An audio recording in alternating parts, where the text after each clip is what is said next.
তারা বেছে বেছে হিন্দুদের সেপারেট করে তাদের হত্যা করলো।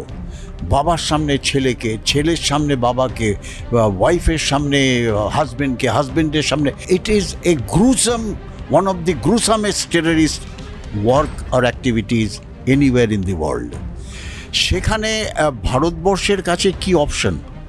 আমরা কি সত্যি একটা soft state? This is the biggest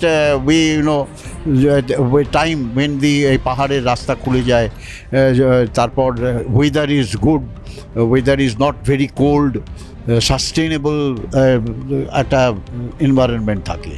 তো এই সময়টা ওরা মেনে নিয়েছে, এই সময়টা ওরা নিয়ে অ্যাডভান্টেজ নিয়েছে। তারপর সামনে আবার অমরনাথ যাত্রা আছে। ওই পেহেলগামেই হচ্ছে সবথেকে ফার্স্ট ক্যাম্প, যেখানে লক্ষাধিক হিন্দু যারা অমরনাথে যেতে চায় সেখানে প্রথমে বেস ক্যাম্পে আসে। ওখানে বেস ক্যাম্প বানানো হয়। যারা এনজয় করতে গেছে তাদের এরমভাবে ওয়াইফের সামনে হাজব্যান্ডকে মারলো। তাই এগুলো কি অ্যাকসেপ্ট করা যায়? কেন সরকার তার রেসপন্সিবিলিটি নেবে না? কেন রক্ষা দিতে পারছে না এই এদের? জেএনকে গভর্নমেন্টও পড়বে, মোদি গভর্নমেন্টও পড়বে, যদি না মোদিজি যে কথাগুলো রাখছে, যে কথাগুলো পুরো পাবলিককে, ওয়ার্ল্ড কিন্তু মনিটর করছে। Nobody supports terrorism. আমেরিকা আমাদের সাপোর্ট করছে, রাশিয়া আমাদের সাপোর্ট করছে, ইটালি আমাদের সাপোর্ট করছে, জার্মানি আমাদের সাপোর্ট করছে, ইসরায়েলি আমাদের সাপোর্ট করছে। আর কার সাপোর্ট দরকার? গো হেড। এখন এই অপরচুনিটি, আমরা যদি এই টেররিজমকে ফিনিশ করতে না পারি, পাকিস্তানের থেকে যদি না উড়িয়ে দিতে পারি, it will be the biggest setback to Indian government. Russia Ukraine war, কেউ কিছু করতে পারলো? ইসরায়েলের ওপরে হামাসরা যেভাবে অ্যাটাক করলো, ওরা যখন সেলিব্রেট করছিল ওদের ফেস্টিভ্যাল, তারপর ইসরায়েলের 100-200 যে মারা গেল, তার জায়গায় ইসরায়েলি যে 40,000-50,000কে উড়িয়ে দিল, তা গাজা শহরকে ডিস্ট্রয় করে দিল, কেউ কিছু বলতে পারলো? সিমিলারলি 26 জন নিরীহ ট্যুরিস্ট উইদাউট আর্মস যারা ওখানে এনজয় করতে গেছিল, তাদের তুমি উড়িয়ে দিলে একটা ধর্মের নামে, যেটা ভারতবর্ষের কোর প্রাণ, আর সেখানে তুমি চুপ করে বসে থাকবে? Why can't you hit the ISI headquarters? We are capable to do that. পেহেলগাঁওয়ে পর্যটকদের ওপর হামলা, বেশ কয়েকজন পর্যটকের মৃত্যু। এই মুহূর্তে উদ্বিগ্ন গোটা ভারতবর্ষ। প্রধানমন্ত্রী নরেন্দ্র মোদী তিনি ভাষণে বুঝিয়ে দিলেন সন্ত্রাসের বিরুদ্ধে লড়াইয়ে নামবে ভারত, খুব দ্রুত অ্যাকশান নেবে। কী সেই অ্যাকশান? শুধু এটা নয়, তিনি এটাও বললেন যে জঙ্গিরা কল্পনাও করতে পারবে না তাদের জন্য কী শাস্তি অপেক্ষা করছে, কল্পনার বাইরে তারা শাস্তি পাবে। কার্যত হুঙ্কার ছাড়লেন নরেন্দ্র মোদী। এই মুহূর্তে কোন দিকে যাচ্ছে পরিস্থিতি, এই সমস্ত কিছু নিয়ে ব্যাখ্যা বিশ্লেষণ করবার জন্য আমার সঙ্গে রয়েছেন কর্নেল সৌমিত্র রায়। তার ব্যাখ্যায় শুনবো, জানবো, বোঝার চেষ্টা করব যে কি পরিস্থিতি এই মুহূর্তে রয়েছে। প্রথমেই বলবো যে 28 জনের মৃত্যু, বহু মানুষ এখনও মৃত্যুর সঙ্গে হাসপাতালে পাঞ্জা লড়ছেন, হেভিলি ইনজিওর্ড রয়েছেন। কিন্তু কোন দিকে যাচ্ছে? মোদির এই ভাষণ, তিনি বললেন দ্রুত সন্ত্রাসের বিরুদ্ধে অ্যাকশন নেবে ভারত। দ্যাট মিনস আর একটা কি সার্জিক্যাল স্ট্রাইক? কিন্তু সার্জিক্যাল স্ট্রাইক তো আর বলে টোলে হয় না। দেখো, প্রথম কথা, এই ধরনের একটা টেররিস্ট অ্যাট্যাক ভারতবর্ষের মাটিতে হয়নি। তার কারণ হচ্ছে যে এখন পর্যন্ত টেররিস্টরা ইউনিফর্ম সার্ভিস, মানে আর্মি বা পুলিশ বা আর্মি যারা ছুটতে এসছে, তাদের ওপরে স্ট্রাইক করছিল। এই প্রথম আমরা দেখলাম যে টেররিস্টরা ভারতবর্ষের কোর এরিয়া, তার মানে আত্মাতে হিট করলো। আত্মাতে হিট করলো কেন? তারা বেছে বেছে হিন্দুদের সেপারেট করে তাদের হত্যা করলো। বাবার সামনে ছেলেকে, ছেলের সামনে বাবাকে, ওয়াইফের সামনে হাজব্যান্ডকে, হাজব্যান্ডের সামনে। কি বলবো, it is a gruesome, one of the gruesomest terrorist work আর activities anywhere in the world. সেখানে ভারতবর্ষের কাছে কি অপশন? আমরা কি সত্যি একটা সফট স্টেট? আমরা কি শুধু এই বলবো कड़ी निंदा कर दिया और उसके बाद जो है समवेदना जना दिया है जो शहीद हो गए? दिस पॉलिसी আমার মনে হয় মোদি সরকার এর থেকে শিফট করবে। আমরা কি দেখলাম, উরিতে আক্রমণের পরে আমরা একটা সার্জিক্যাল স্ট্রাইক করলাম, যদিও মিলিটারি ভাষায় ওটা অনলি 2.5 কিলোমিটার আমরা লাইন অফ অ্যাকচুয়াল কন্ট্রোল পার হয়ে কয়েকটা 10-12টা টেররিস্টের যে হাব ছিল সেগুলোকে ডিস্ট্রয় করেছিলাম। কিন্তু ইন কনভেনশনাল ওয়ে আমি এটাকে সার্জিক্যাল স্ট্রাইক বলবো না। Anyway, it was something which was done much before something could have been done. এরপর আমরা কি দেখলাম, এরপর দেখলাম ওরা পুলওয়ামাতে সিআরপি কনভয়তে হিট করে সেখানে 45 সিআরপি পিপলকে মারলো। তারপর আমরা বালাকোটে এয়ার স্ট্রাইক করলাম, তাও এভাবে একটা এয়ার স্ট্রাইক করলাম, তার যে কী যে রেজাল্ট হলো, কতজনকে আমরা মারলাম, কী ডিস্ট্রয় করলাম, সেটা কিন্তু এখনও ধোঁয়াশা।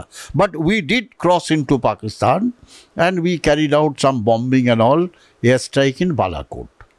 কিন্তু এবারে যেটা হলো সেটা কি এই শুধু একটা ছোট সার্জিক্যাল স্ট্রাইক বা ছোট একটা এয়ার স্ট্রাইক করে বন্ধ করা উচিত? কখনোই না। আমার মনে হয় cabinet committee for security headed by our prime minister Modi has taken a very strong decision. দেখো, দুটো আমি যা দেখতে পেলাম যে দুটো লাইনে আমাদের Bharatvarsha can want to sort out this problem once for all. একটা হচ্ছে ডিপ্লোম্যাটিক লাইন, আরেকটা হচ্ছে মিলিটারি লাইন। এখন ডিপ্লোম্যাটিক লাইনে আমরা দেখলাম যে কী ইম্পোজ হলো, suspension of Indus water treaty, তারপর আটারি ওয়াগা বর্ডার বন্ধ হয়ে গেল, ডিপ্লোম্যাটিক মিশন থেকে নন পার্সোনাল নন গ্রেটা বলে 3 জনকে আমরা আউট করে দিলাম, আর্মি নেভি এয়ারফোর্সের যারা মিলিটারি অ্যাটাশে। সিমিলারলি আমরা বললাম পাকিস্তানের যত ন্যাশনাল আছে within 48 hours they should move out from here. তা এই ধরনের যে অ্যাকশনগুলো, এই অ্যাকশনগুলোকে বলা হয় diplomatic action without getting into confrontation, physical confrontation with a country. কিন্তু এগুলো একটা ইন্ডিকেশন যে আমরা বড় কিছু করতে চাইছি, তার একটা ইন্ডিকেশন। আমরা চাই না যখন আমরা পাকিস্তানকে স্ট্রাইক করব যে ভারতবর্ষের কোনো সিটিজেন সেখানে থাকুক, তার উপরে ব্যাকল্যাশ হবে। সিমিলারলি আমরা চাই না আমাদের মিশনের ওপরে ব্যাকল্যাশ হোক। তা এই যে একটা ডিপ্লোম্যাটিক অ্যাকশনটা হলো, এই অ্যাকশনটা is a prelude to a bigger military action in Pakistan. দেখো, যতক্ষণ না তুমি মিলিটারি অ্যাকশন নিচ্ছ, তুমি কিন্তু টেররিস্টের যে রুট সেটাকে তুমি শেষ করতে পারছো না। তুমি ওই যে 2 জন টেররিস্টকে ধরলাম, 2 জনকে এনকাউন্টার করে মেরে দিলাম, ওই লাইন অফ অ্যাকচুয়াল কন্ট্রোল পার করছিল 2 জনকে, that is not the way to sort out this terrorism problem. এটা ডিপ রুট হচ্ছে যেখান থেকে টেররিস্টদের ট্রেন করা হচ্ছে, রিক্রুট করা হচ্ছে, আর্মড করা হচ্ছে, টাস্ক দেওয়া হচ্ছে, সেই জায়গাগুলোকে হিট করতে হবে। তাই কিন্তু আরেকটা জিনিস যেটা তোমাকে আমি অ্যাজ এ মিলিটারি ম্যান আমি বলবো, পাকিস্তান বা যে কোনো দেশ যখন এই ধরনের একটা টেররিজম প্ল্যান করে, তারা সবসময় প্ল্যান করে কি এর কাউন্টার এফেক্ট বা রিয়াকশন কি হবে। এই রিয়াকশনটার ওপরে বেস করে ওটাকে স্টল করার জন্য তারা রেডি থাকে। যেমন আমরা দেখতে পাচ্ছি পাকিস্তান অলরেডি 2 দিন ধরে ফাইটার জেট ওড়াচ্ছে, আকাশে পেট্রোলিং করছে 24 আওয়ার্স। তারা সমস্ত আর্মি ইউনিটগুলো যেগুলো লাইন অফ অ্যাকচুয়াল কন্ট্রোলের সঙ্গে আছে অ্যালার্ট করে তারা অলরেডি বাংকারে ঢুকে গেছে। তারা হয়তো পাকিস্তান নেভিকেও অ্যালার্ট করে দিয়েছে। So Pakistan is fully prepared militarily যে যদি কিছু আক্রমণ ভারতের দিক থেকে হয় আমরা সেটাকে কিভাবে রিটালিয়েট করব। আমরা কি দেখলাম, যখন বালাকোট করলাম তারপরে পাকিস্তান ইমিডিয়েটলি উইদিন 1 day দে রিটালিয়েটেড, যেখানে আমাদের উইং কমান্ডার ওয়াজ ক্যাপচার্ড, হিরোইক্যালি হি ফট উইথ 3-4 হাইলি সফিস্টিকেটেড এয়ারক্রাফটের সঙ্গে, বাট হি ওয়াজ কট। আজকে ওর ফুল মডেল করাচিতে মিলিটারি তোমার যে মিউজিয়াম আছে সেখানে ওরা লাগিয়ে রেখেছে, ক্যাচ বেস্ট POW ক্যাপচার্ড বলে। We don't want something to happen like that. ঠিক আছে, তো এবারে একটা ফুল প্রিপারেশন আমার যতদূর মনে হয় ক্যাবিনেট কমিটি ফর সিকিউরিটি পুরো সামরিক লিডারদের হাতে, মানে আর্মি নেভি এয়ারফোর্সদের হাতে ফ্রি হ্যান্ড দিয়ে দিয়েছে that you plan what action has to be taken, but ensure minimum casualty from our side. আপনার কাছে আমি প্রশ্নটা করব এই মুহূর্তে, যে আপনি বলতে চাইছেন যে এই মুহূর্তে প্রধানমন্ত্রী, কেন্দ্রীয় স্বরাষ্ট্রমন্ত্রী এবং যারা হায়ার পজিশনে রয়েছেন, বলা ভালো জাতীয় নিরাপত্তা উপদেষ্টা অজিত দোভাল অলসো, তারা এখন একেবারে আর্মি কি অ্যাকশন নেয় তার উপর ভরসা করছে? আমার মনে হয় আমাদের আর্মি তো একটা ডেমোক্রেটিক কান্ট্রির আর্মি। আমরা যে অ্যাকশনটা নেব, হয় আর্মি, নেভি, এয়ারফোর্স, এখন তো থিয়েটার কমান্ড, সেই অ্যাকশনগুলো surely will be discussed in threadbare, যে তার অ্যাডভান্টেজ কী হবে, ডিসঅ্যাডভান্টেজ কী হবে, আমরা কি আমাদের অবজেক্টিভ কী হবে, আমরা কি অবজেক্টিভ অ্যাচিভ করতে পারবো, তা সেইগুলো ডিসকাশনের পরেই ফাইনাল গো দেওয়া হবে। তা এইগুলো আমাদের অলরেডি সামরিক বাহিনীর মধ্যে আমরা একটা জিনিস বলি কন্টিনজেন্সি প্ল্যান।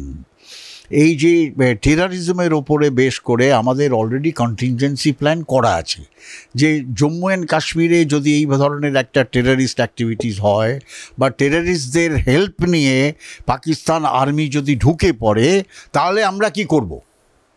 রাইট, আমরা যদি এই করি, পাকিস্তান কি করবে? তারা কি রাজস্থান ডেজার্টে ঢুকে যাবে ভাওয়ালপুরের কোর নিয়ে? তা আমাদের তখন কি করতে হবে? এই ধরনের যে কন্টিনজেন্সি প্ল্যান আমরা বলি, সেগুলো ভারতবর্ষের সামরিক বাহিনীর মধ্যে আর্মি, নেভি, এয়ারফোর্স তিনটে সার্ভিসের মধ্যেই করা থাকে। তা আমি শিওর যে এরকম কন্টিনজেন্সি প্ল্যান আমাদের করা আছে। এবারে go ahead with the military action is already been given. তাহলে মোদিজি এরমভাবে কথা বলে না, উনি অলরেডি বলেছেন, আর উনি has given a terms of condition to armed forces that do something which will finish off this terrorism once for all. আপনার কি মনে হয় কিছু বিষয় কি, মানে কোনো ক্ষেত্রে কোনো বিষয়, এই যে 4 জন জঙ্গি যে ঘটনা ঘটিয়েছে, লস্কর ই তৈবার মতনই এই সংগঠনের স্ট্রাকচারটা, তারা কি মোটামুটি ভারতের হাতে এসে গেছে? সে কারণে এতটা আত্মবিশ্বাসী শোনাচ্ছে নরেন্দ্র মোদীকে? না, স্ট্রাকচার আমি বলবো না, কিন্তু আমরা সবাই জানি যে লস্কর ই তৈবা, যদিও এটা ব্যান্ড অর্গানাইজেশন, এরা নাম চেঞ্জ করে, যেরকম এরা নাম দিয়ে দিয়েছে কি একটা TFR আর সামথিং নাম দিয়ে দিয়েছে, তা এরা নাম চেঞ্জ করে, কিন্তু এদের বেসিক কোর যেটা সেটা থেকে যায়। আর সেই কোরটা দেখো, পাকিস্তান সেনাবাহিনীর পার্ট হচ্ছে ISI। আর তোমাকে আমি বলি, হয়তো অনেকেই জানে না, ISI কিন্তু ভারতবর্ষের রর থেকে সিনিয়র। আমরা যেটা এক্সটার্নাল ইন্টেলিজেন্সের জন্য রেজ করেছিলাম, তার অনেক আগে ISI রেজ হয়েছিল। আর কারা ISIকে রেজ করে সাহায্য করেছিল, এখনও করে, জানো? USA। ISI was raised by the USA CIA। তখন পাকিস্তান ওয়াজ আমেরিকার সঙ্গে কোঅর্ডিনেট করে তার ডিফেন্স প্যাক্ট করা ছিল। Pakistan had given at Peshawar a launch pad for spying activity against the then USSR। Pakistan তাদের বলেছিল, তোমরা American troops, American aircraft, American soldiers use to come in Pakistan and stay there. যার ফলে এই ISIকে ট্রেন অ্যান্ড রেজ হয়েছিল আমাদের রর আগে ইন USA বাই CIA। এখনও পাকিস্তানের ISI এর অফিসাররা আমেরিকাতে যায় ট্রেনিং নেওয়ার জন্য। It's a very interesting thing, লোকে জানে না, কিন্তু ঠিক আছে, দ্যাটস অল রাইট। কিন্তু এই ধরনের একটা টেররিজম তোমাকে আমি বললাম যে টেররিজমের নানা ধরনের ব্যাখ্যা আছে। কি ব্যাখ্যা? আমি আমার নিজের থেকে যদি ব্যাখ্যা নিই, টেররিজম কি?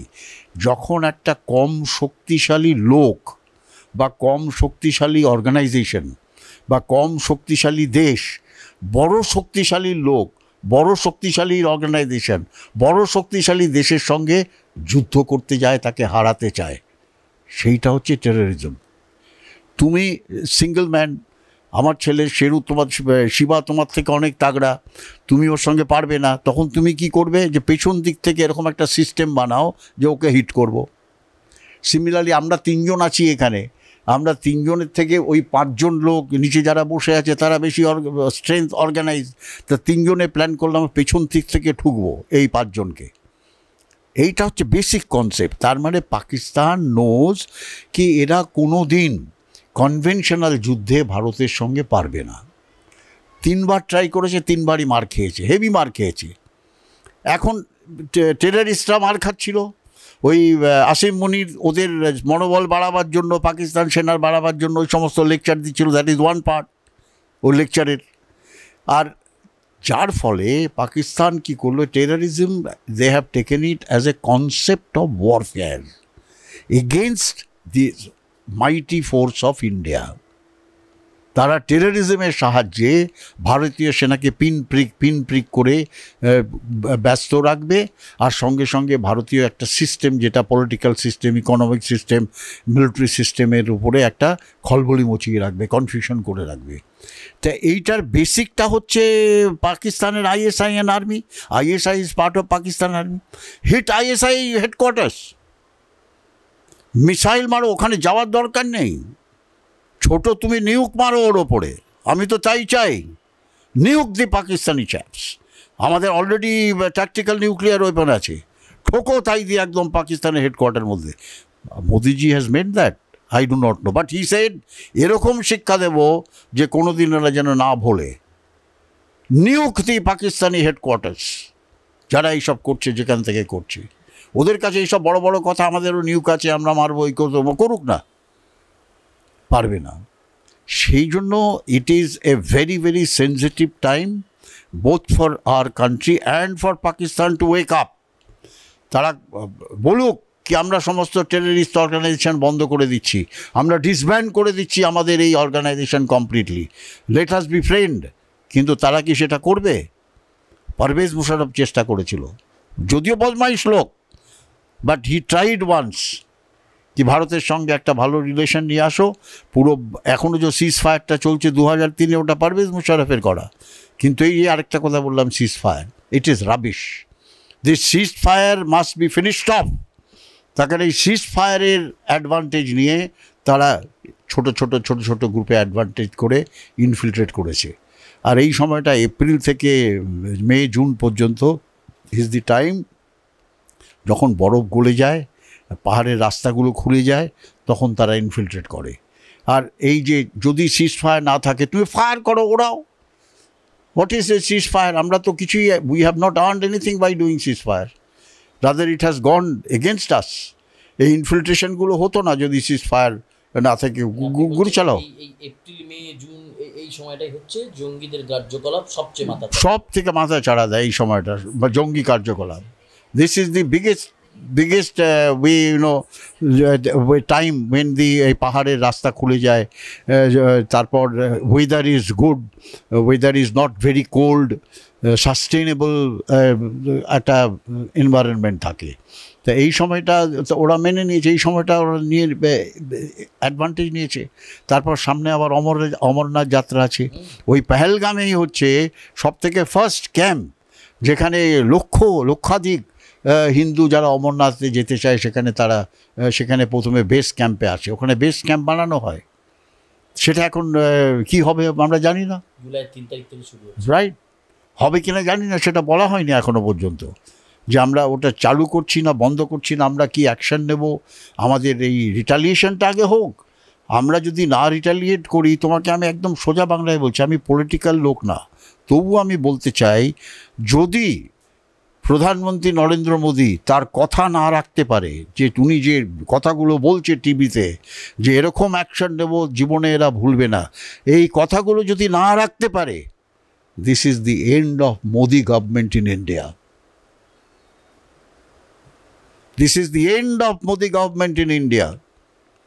ভারতবর্ষের জনসাধারণের মধ্যে এরকম একটা ইমোশন, এরকম একটা উত্তেজনা আছে যে আমাদের কলকাতায় দেখো তুমি এই 3 জনকে ইনোসেন্ট যারা এনজয় করতে গেছে, তাদের এরকমভাবে ওয়াইফের সামনে হাজব্যান্ডকে মারলো।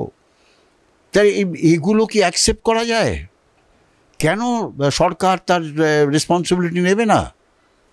কেন রক্ষা দিতে পারছে না এই এদের? জেএনকে গভর্নমেন্টও পড়বে, মোদি গভর্নমেন্টও পড়বে, যদি না মোদিজি যে কথাগুলো রাখছে, যে কথাগুলো পুরো পাবলিককে, ওয়ার্ল্ড কিন্তু মনিটর করছে, সেখানে আমাদের পুরো ওয়ার্ল্ড সাপোর্ট আছে। Nobody supports terrorism. আমেরিকা আমাদের সাপোর্ট করছে, রাশিয়া আমাদের সাপোর্ট করছে, ইটালি আমাদের সাপোর্ট করছে, জার্মানি আমাদের সাপোর্ট করছে, ইসরায়েলি আমাদের সাপোর্ট করছে। আর কার সাপোর্ট দরকার? গো হেড। এখন এই অপরচুনিটি, আমরা যদি এই টেররিজমকে ফিনিশ করতে না পারি, পাকিস্তানের থেকে যদি না উড়িয়ে দিতে পারি, it will be the biggest setback to Indian government. আপনার কাছে শেষ প্রশ্ন, আপনি যে বলছেন একদম ডিরেক্টলি আইএসআই হেডকোয়ার্টারে ঠুকে দাও, সেটা কি এই পরিস্থিতির মধ্যে মানে নেওয়া সম্ভব, মানে এই সাহসী পদক্ষেপ? Why not, why not? পৃথিবীর যে কোনো জায়গায় তুমি দেখো এখন এই ধরনের পরিস্থিতি, রাশিয়া ইউক্রেন ওয়ার, কেউ কিছু করতে পারলো? ইসরায়েলের ওপরে হামাসরা যেভাবে অ্যাটাক করলো, ওরা যখন সেলিব্রেট করছিল ওদের ফেস্টিভ্যাল, তারপর ইসরায়েলের 100-200 যে মারা গেল, তার জায়গায় ইসরায়েলি যে 40,000 50,000কে উড়িয়ে দিল, তা গাজা শহরকে ডিস্ট্রয় করে দিল, কেউ কিছু বলতে পারলো? সিমিলারলি 26 জন নিরীহ ট্যুরিস্ট উইদাউট আর্মস যারা ওখানে এনজয় করতে গেছিল, তাদের তুমি উড়িয়ে দিলে একটা ধর্মের নামে, যেটা ভারতবর্ষের কোর প্রাণ, আর সেখানে তুমি চুপ করে বসে থাকবে? Why can't you hit the ISI headquarters? We are capable. We are capable to do that. কিন্তু তার রিপারকাশনে কি হবে, তার জন্য আমাদের রেডি থাকতে হবে। প্রথমে সেইটা তৈরি করো, তারপর go for offensive. Why not? And similarly, even offensive could be a three direction offensive: air, ground and navy. 3 দিক থেকে তুমি offensive now and finish it off once for all. That is the way I thought Modi ji has spoken in that way. He cannot openly say, but his language, his body language, his speech, his way indicates that I am going to take this much military action, whether army, navy or air force. সেটা লোকে যেন মনে রাখে, Pakistan specially যেখান থেকে এই terrorism উদ্বুদ্ধ হচ্ছে, তারা মনে রাখবে।